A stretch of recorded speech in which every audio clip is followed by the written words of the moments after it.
मैं डॉक्टर वीना ढेनवाल, सह आचार्य राजनीति विज्ञान विभाग, राजकीय लोहिया महाविद्यालय चूरू। आज का हमारा टॉपिक है भारतीय संविधान की विशेषता अथवा लक्षण। कोई भी देश अपना संविधान अपने देश की परिस्थितियों को अनुकूल या हम कह सकते हैं कि परिस्थितियों को ध्यान में रखकर बनाता है। भारतीय संविधान भी अपने देश की परिस्थितियों को ध्यान में रखकर बनाया गया था। आज हम यहाँ पर चर्चा कर रहे हैं भारतीय संविधान की मुख्य मुख्य विशेषताओं पर। पहली विशेषता है लोकप्रिय प्रभुसत्ता पर आधारित संविधान। इसका मतलब है भारतीय संविधान जनता द्वारा बनाया गया था। भारतीय संविधान की अंतिम सत्ता जनता में निहित है और जनता ने ही इसे राष्ट्र को समर्पित किया था। दूसरी विशेषता है निर्मित, लिखित और सर्वाधिक व्यापक संविधान। निर्मित का मतलब है भारतीय संविधान को संविधान सभा द्वारा इसका निर्माण किया गया था। लिखित संविधान से मतलब है इसका अधिकांश भाग लिखित है।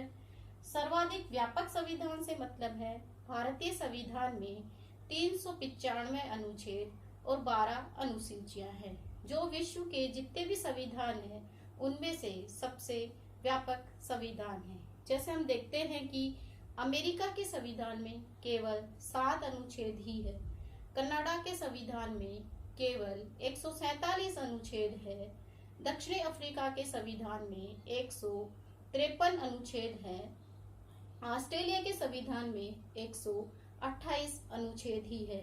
इसका अर्थ है भारतीय संविधान विश्व के जितने भी संविधान हैं उनमें से सर्वाधिक व्यापक संविधान है।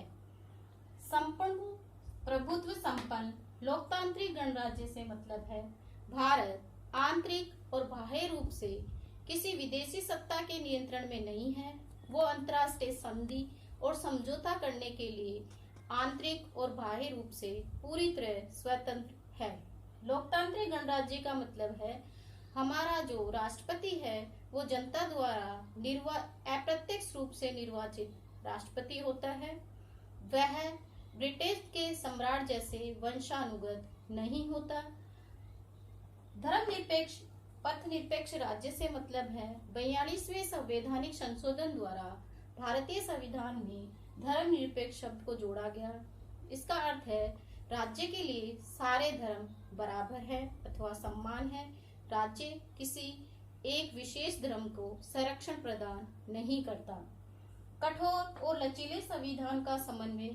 हमारे भारत में कुछ अनुच्छेद ऐसे हैं जिसमें साधारण बहुमत से ही संशोधन कर दिया जाता है। कुछ अनुच्छेद ऐसे हैं जिसमें संसद के उपस्थित सदस्यों के 2/3 बहुमत के साथ साथ प्रत्येक राज्य की विधानसभा के 2/3 बहुमत की भी आवश्यकता होती है। संसदात्मक शासन व्यवस्था। हमारे यहाँ संसदात्मक शासन व्यवस्था मंत्रिमंडल में निहित होती है। मंत्रिमंडल व्यवस्थापिका में से बनता है और ये व्यवस्थापिका के प्रसाद पर्यंत ही अपने पद पर बने रहते हैं। एकात्मक लक्षणों सहित संघात्मक शासन। एकात्मक शासन का अर्थ है संविधान द्वारा जो हमारी शक्तियां हैं शासन की वो केंद्र और राज्यों में विभाजित न होकर सारी शक्तियां केंद्र के पास है। संघात्मक शासन का मतलब है कि संविधान द्वारा केंद्र और राज्यों में शक्तियों का विभाजन किया गया है। हमारे यहाँ संघात्मक शासन है, लेकिन जब राष्ट्रपति शासन लागू होता है तो हमारा संघात्मक शासन एकात्मक शासन में परिवर्तित हो जाता है। हमारे कुछ लक्षण एकात्मक शासन के भी पाए जाते हैं, जैसे इकहरी नागरिकता आदि, संसदीय प्रभुसत्ता तथा न्यायिक सर्वोच्चता में समन्वय। हमारे यहाँ संसद कोई भी कानून बनाती है, वो कानून संविधान के अनुसार है या नहीं है, ये शक्ति न्यायालय को दी गई है। अगर संसद कोई कानून बनाती है वो संविधान के अनुकूल नहीं है तो न्यायालय उसको अवैध घोषित कर सकती है। तो हमारे यहाँ संसद सर्वोच्च है, उसके साथ साथ न्यायालय की सर्वोच्चता दोनों में समन्वय स्थापित किया गया है भारतीय संविधान में। मौलिक अधिकार व मूल कर्तव्य। संविधान के अध्ययन 3 में भारतीय नागरिकों को 6 मौलिक अधिकार प्रदान किए गए हैं। भारतीय संविधान में मूल कर्तव्य भी प्रदान किए गए हैं नागरिकों को, जो कि 10 प्राप्त हैं। राज्य की नीति के निदेशक तत्व भारतीय संविधान में आयरलैंड के संविधान से नीति निदेशक तत्वों को लिए गए हैं और ये भारतीय संविधान के अध्ययन 4 में उपलब्ध हैं। नीति निदेशक तत्वों के पीछे कोई वैधानिक शक्ति प्राप्त नहीं है, लेकिन इनके पीछे राजनीतिक शक्ति प्राप्त है और ये लोक कल्याणकारी राज्य के लिए एक आदर्श है। स्वतंत्र न्यायपालिका और अन्य स्वतंत्र अभिकरण।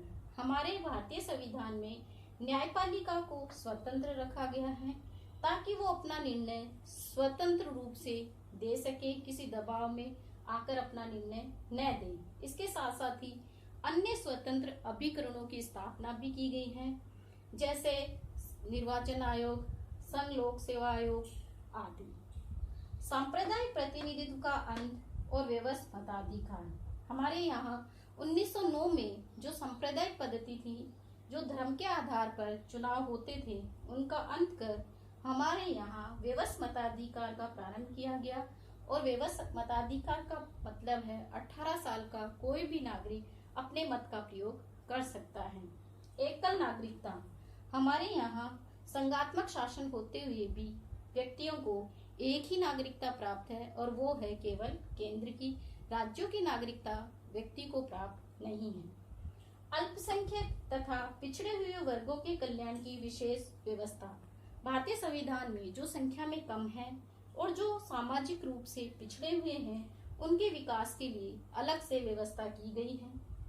सामाजिक समानता की स्थापना। हमारे यहाँ प्रत्येक व्यक्ति को सामाजिक रूप से सम्मान समझा गया है। जाति, वर्ण, लिंग आदि के आधार पर कोई भेदभाव नहीं किया गया है और अनुच्छेद 17 के अनुसार अस्पृश्यता एक कानूनी अपराध घोषित किया गया है।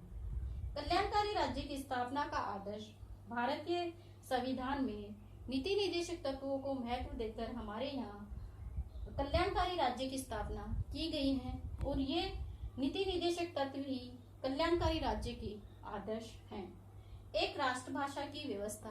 भारतीय संविधान में एक राष्ट्रभाषा हिंदी को राष्ट्रभाषा के रूप में घोषणा की गई है। इसके साथ ही साथ अन्य जो लोकल भाषाएं हैं 22, उनको भी मान्यताएं प्रदान की गई हैं। यहाँ आज हमने चर्चा करी है भारतीय संविधान की जो प्रमुख विशेषताएं हैं उन पर। धन्यवाद।